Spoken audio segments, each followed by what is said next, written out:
necesario que comience diciendo, recordando la coincidencia que hay entre los ponentes en que los últimos años han visto el retroceso de España en todos los aspectos, en el aspecto político, económico, social, moral, nacional. Apenas es necesario detenerme a justificar esta afirmación que creo que ha quedado bastante explicitada con rigor por los ponentes que han hablado con anterioridad. De esta situación se deduce que poco a poco se va abriendo paso la convicción de que esta situación de deterioro a la que hemos llegado no se debe únicamente a un mal funcionamiento del sistema político que sería posible subsanar sin alteraciones sustanciales del marco constitucional, sino que resulta consecuencia de una defectuosa configuración de ese mismo marco. Los sucesos que han tenido lugar en torno al proceso secesionista de Cataluña, que aún sigue en pleno vigor, pero al mismo tiempo también la reacción que ese proceso ha suscitado, ha generalizado el convencimiento de que tenemos que aspirar a la transformación sustancial del marco político. Creo que claramente se ve que la propuesta que hacemos aquí, aunque se emplee el término o el concepto de reforma, va mucho más allá de una simple reforma y está hablando de una transformación sustancial, de un replanteamiento de las reglas del juego y, en el caso de la exposición que voy a tener yo, lo que se propone es supeditar esas reglas de juego, esa normativa, a una serie de principios superiores que devuelvan el orden político, el orden temporal, su capacidad de instrumento al servicio del bien común. Claro, es preocupante y desde luego fracasaríamos estrepitosamente si esto ocurriera así, que las fuerzas políticas que han monopolizado desde 1978 y, como nos ha explicado el coronel antes, la representación política, se apoderan de este debate que está en la sociedad, está en la calle, para subordinarlo a sus intereses de acuerdo con la conocida máxima: si queremos que todo siga como está, es necesario que todo cambie. Es decir, sería dramático que, puesto que por primera vez vemos que en serio se está hablando en la calle, se está, y creo que con cierto entusiasmo, viendo la posibilidad de alterar sustancialmente el marco constitucional, se apoderen del debate aquellas fuerzas que nos han llevado a esta misma situación o sus sucursales, estas que se han creado en los últimos años, es decir, que los que decidan acerca del debate sobre la reforma de la Constitución sean el Partido Socialista, el Partido Popular, las sucursales que han creado en estos últimos años o los propios separatistas. La pregunta en este contexto, pues, si no deseamos que esas fuerzas políticas se apoderen del debate y cambien todo para que en realidad todo siga como está, la pregunta es si en ese punto en el cual nos encontramos tiene algo que aportar la doctrina social de la Iglesia. Es más, si no habría que evitar que la aportación de la Iglesia y de la doctrina social de la Iglesia a este debate fuera similar a la aportación que tuvo lugar cuando se debatió la Constitución de 1978. Para responder a esta pregunta hay que recordar que existe una doctrina católica del Estado que obliga a la Iglesia a precisar cómo debe ejercer el poder político su propia misión en el orden moral y en relación con la vida religiosa. Las muchas cuestiones que se podrían plantear podemos reducirlas a dos cuestiones fundamentales. La primera es, a mi juicio, la sustancial: si el Estado debe profesar la religión católica e inspirar en ella sus leyes y fines de acción, o por el contrario, si debe adoptar una posición que oscilaría entre la neutralidad o la positiva hostilidad ante las materias religiosas. Y la segunda cuestión es secundaria, importante desde el punto de vista jurídico, es qué consideración debe recibir la Iglesia Católica y en qué términos legales tiene que encauzarse el desarrollo de su actividad. Ahí entrarían todas las cuestiones relacionadas con financiación, estatuto jurídico de las asociaciones religiosas, concreción del derecho a la enseñanza, relaciones internacionales y otros campos que se podrían decir. No nos vamos a detener en esas cuestiones que son propias del derecho eclesiástico del Estado, porque en la mayoría de los casos estas cuestiones son cuestiones secundarias en el sentido de que lo que demanda son respuestas técnicas, respuestas jurídicas, que en buena medida dependen del planteamiento que se haya hecho de la primera posición. Y porque incluso sería factible que hubiera discrepancia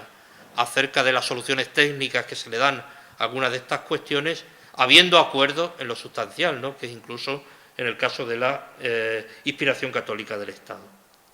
La respuesta a la primera pregunta, que es la que realmente nos interesa, es decir, ¿cuál es la posición que tiene que tener el Estado ante las materias religiosas? La respuesta de la teología católica y de la práctica eclesiástica ha sido unánime durante siglos. La Iglesia otorga al derecho y al Estado una significación religiosa relativa porque es objeto de una inspiración religiosa a dos niveles. En primer lugar, el derecho positivo debe concretar un derecho natural que se asienta en la suprema ley divina. Y, en segundo lugar, el bien común que la autoridad civil reconoce como fin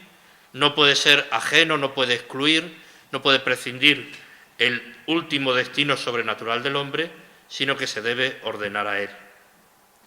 En cambio, a la hora de la gestación histórica de la sociedad, del Estado y del derecho, la religión no predetermina formas y sistemas. Es decir, deja un amplio campo para el debate político, para el debate público, en lo que se refiere a aquellos aspectos de la organización de la comunidad política que son opinables. Probablemente esa intervención de la Iglesia se puede reducir a dos cuestiones. En primer lugar, señalar que determinadas realizaciones se oponen esencialmente a este planteamiento que estamos haciendo.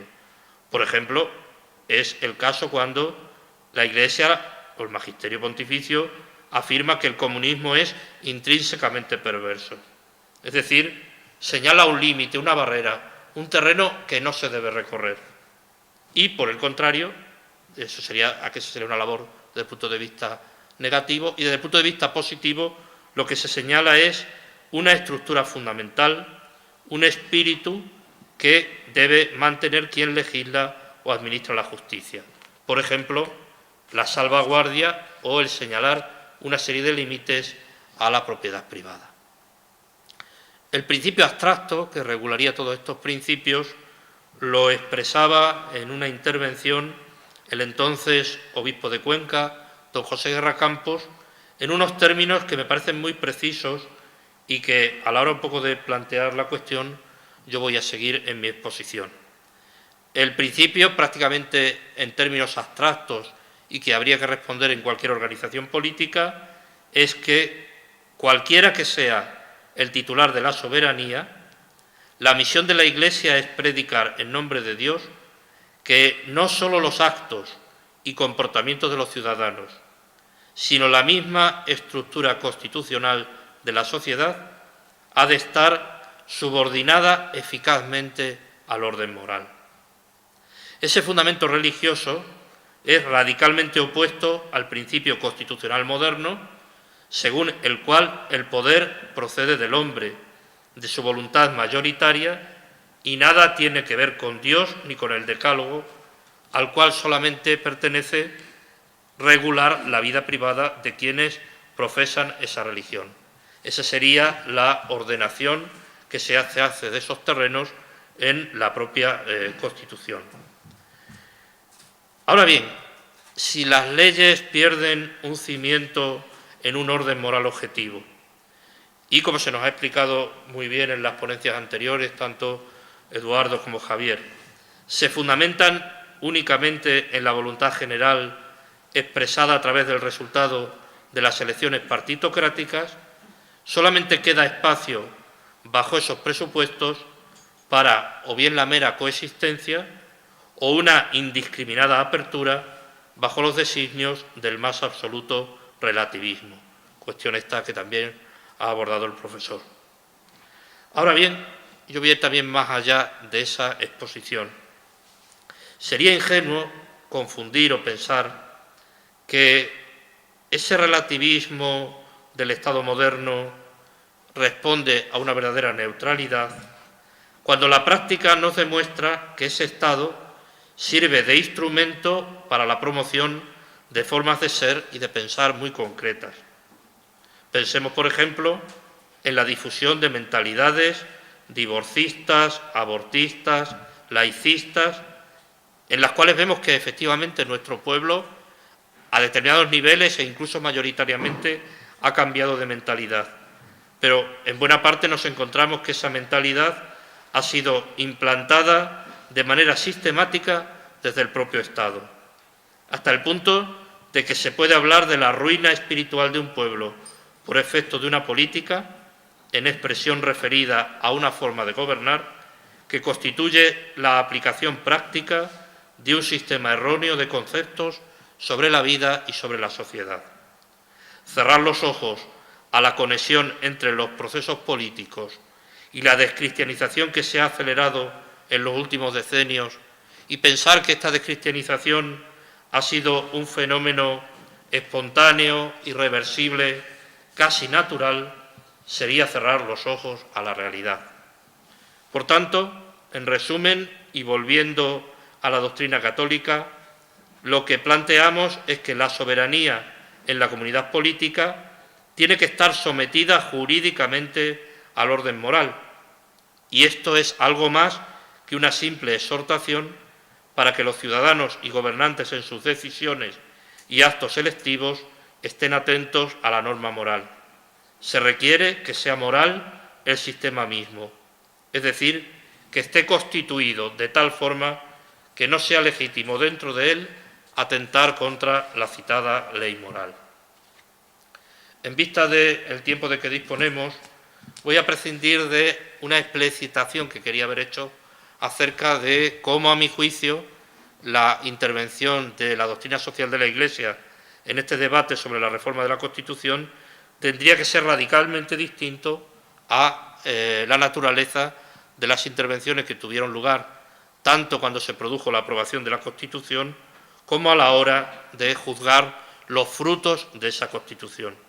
Y paso a definir el último punto, que sería el aspecto positivo, la propuesta en la que consistiría esta intervención. Remito para esa crítica a la intervención en relación con la Constitución y con las leyes salidas de la Constitución al texto escrito de la ponencia. No hago nada más que recordar ya cosas que se han apuntado aquí si digo que la de 1978 es una Constitución que ha eliminado cualquier referencia a la existencia sobrenatural del hombre, que no jerarquiza correctamente los distintos ámbitos en que se reconocen derechos, los cuales no reciben ninguna fundamentación extrínseca. No valora el bien moral como elemento que dignifica a la persona, sino que permite la agresión al primero de los derechos de la persona y su presupuesto inexcusable, que es el derecho a la vida. Ahora bien, tampoco quiero polarizar el juicio moral acerca de la Constitución sobre el derecho a la vida, porque no son solamente estos sus gravísimos déficits morales. Podemos subrayar también cómo carece de cualquier referencia para la identidad española al apoyar toda la estructura sobre un radical sistema descentralizador, o cómo ha privilegiado a los partidos políticos, degradando así la conveniente representación política. Y estos dos aspectos, a los cuales han aludido también los anteriores ponentes, forman parte también del juicio moral crítico, radicalmente crítico, que se debe hacer de la Constitución de 1978. No basta, como hacen determinados partidos, entre comillas, podríamos decir, o instituciones pro vida, en polarizar el juicio moral sobre una defensa parcial de la vida que, como especialmente se apuntaba aquí muy bien, no se solucionaría únicamente retocando o modificando aquellos artículos de la Constitución que se refieren a la vulneración de este derecho. Además, las diversas corrientes ideológicas vienen utilizando el aparato del Estado y los numerosos mecanismos de corrupción generados, sobre todo en el entorno de autonomías y ayuntamientos, para adoctrinar a la sociedad y provocar la inversión de los valores hasta hace poco unánimemente profesados por los españoles. La llamada educación para la ciudadanía, el laicismo, la memoria histórica, las uniones pseudomatrimoniales, el aborto, las campañas pro eutanasia, el fomento de la inmigración indiscriminada de elementos ajenos a nuestros referentes culturales, la violencia de las bandas ultraizquierdistas o el acceso a las instituciones del entorno de ETA, son otras tantas muestras de la utilización del poder como instrumento para llevar a cabo una transformación del Estado y de la sociedad. Se podrá decir, y es verdad, que ninguna de estas tácticas está recogida como tal en la Constitución y que al menos hipotéticamente hubiera sido posible una aplicación distinta de la que se ha hecho. Pero también no es menos cierto que nada de todo esto sería posible sin la Constitución vigente y que efectivamente podemos decir que se ha hecho la peor aplicación del modelo posible. Por tanto, ¿cuáles serían aquellos valores que por exigencia de la condición humana, iluminada por la revelación cristiana, son imperativos en todo tiempo, cualquiera que sean los modos cambiantes en el campo de la gestión política? Serían 4 puntos que se pueden desarrollar también con más rigor, con más tiempos. El reconocimiento de Dios, que ese reconocimiento de la ley de Dios tenga una incidencia en la acción política, el sentido espiritual de la patria y la vigilancia para hacer frente a aquellos que niegan o atacan a estos valores permanentes. Convencido, y con esto termino, como estamos, de que el cambio de modelo de Estado es necesario y posible, ser consciente de la situación nos lleva a concluir concretando 2 principios que nos podrían orientar en esta acción. En primer lugar, que sin, evidentemente, dejar de lado otras motivaciones que pueden tener otras personas que no comparten nuestra fe, la motivación más eficaz para provocar este cambio es una motivación de carácter sobrenatural. Es decir, que nos tienen que mover a actuar así las virtudes, la fe, la esperanza y la caridad. Yo tengo que promover la renovación, la sustitución de este modelo político porque a ello me mueve mi fe, porque a ello me mueve la caridad y porque a ello me mueve la virtud de la esperanza. Como decíamos, eso no quiere decir que alguien no pueda hacer su aportación movido por otros resortes, por otras palancas. Lo que digo es que estas son las que sostienen durante más tiempo un combate largo con victorias parciales muy escasas y permiten dibujar en el horizonte esas soluciones radicales que se nos reclamaban aquí y que son las que van a la entraña del problema y que no consiste efectivamente en la simple modificación de un texto legal. Y la segunda propuesta, la segunda idea sería que, dando por sentado que hay tarea para todos y que todas las actuaciones pueden alcanzar eficacia, teniendo en cuenta también lo cerrado del espacio político que impide la germinación de muchos esfuerzos, proponemos no centrarnos directamente en la actividad política, que digamos es necesaria, pero que sería la culminación de este proceso previo que hay que llevar a cabo, sino empezar por privilegiar las acciones en el terreno cultural, entendiendo por cultura lo que precisamente un comunista, Gramsci, llamaba la sociedad civil, es decir, el terreno en el que se determinan las ideas hegemónicas en una sociedad que luego influyen de manera decisiva en el comportamiento de sus miembros. De poco serviría, pongamos por caso, un cambio circunstancial de escenario político si la educación, la prensa, el pensamiento actúan en dirección contraria. Pero tampoco caigamos en la ingenuidad de esperarlo todo del libre movimiento de opinión y seamos conscientes de la enorme capacidad que el propio Estado tiene para influir de manera positiva, en nuestro caso, en la formación íntegra de las personas. Es decir, que evidentemente es cierto que los valores de la sociedad en la que vivimos han cambiado y que la Constitución, el Estado, el sistema político se ha configurado en buena medida de acuerdo con ese cambio de valores. Pero como ese cambio de valores en buena medida ha sido inducido desde fuera o inducido desde arriba, tampoco hay que renunciar a la enorme capacidad que tiene esa propia iniciativa estatal para provocar una reversión en ese cambio. Y por ello termino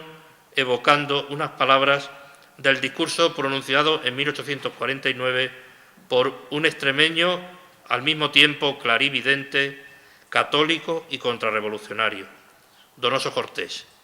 En ella podemos encontrar la mejor expresión de una actuación pública inspirada en los principios que aquí hemos recogido. Aquellas palabras eran: cuando mis días estén contados, cuando baje al sepulcro,